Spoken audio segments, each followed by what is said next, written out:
وحب أصحابه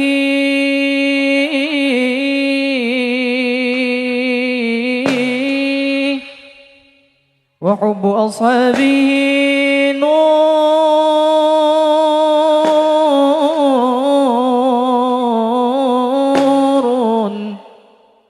ببهتاني.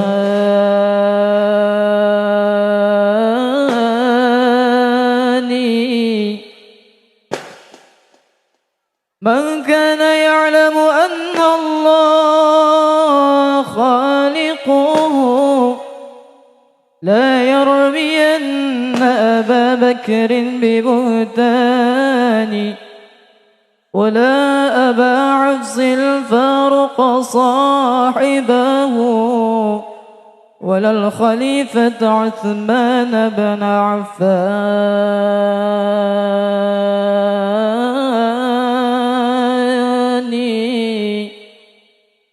ولا عليا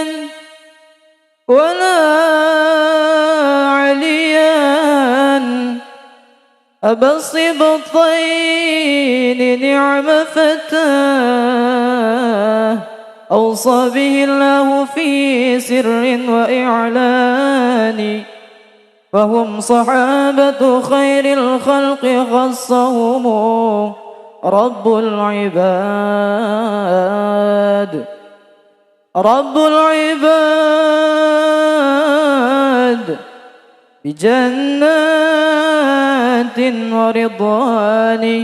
فمن أحبهم قد نال منزلة عند الإله وجازاه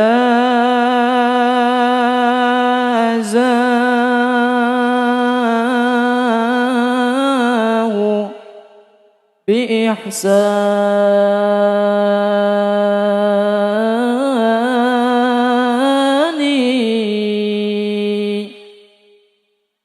يا إمام الرسل يا سندي، أنت باب الله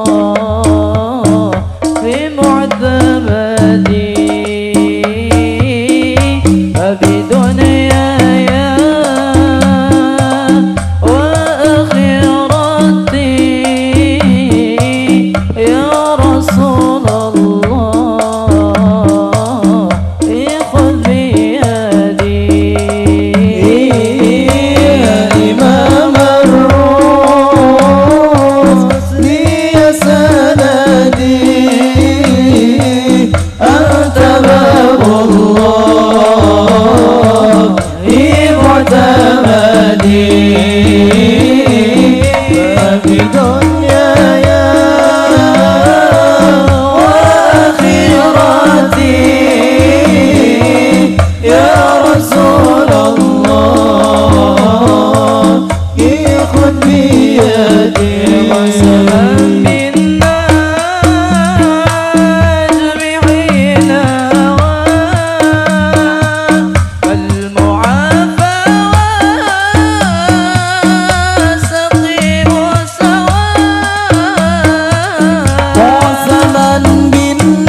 والعدل لنا والكل لنا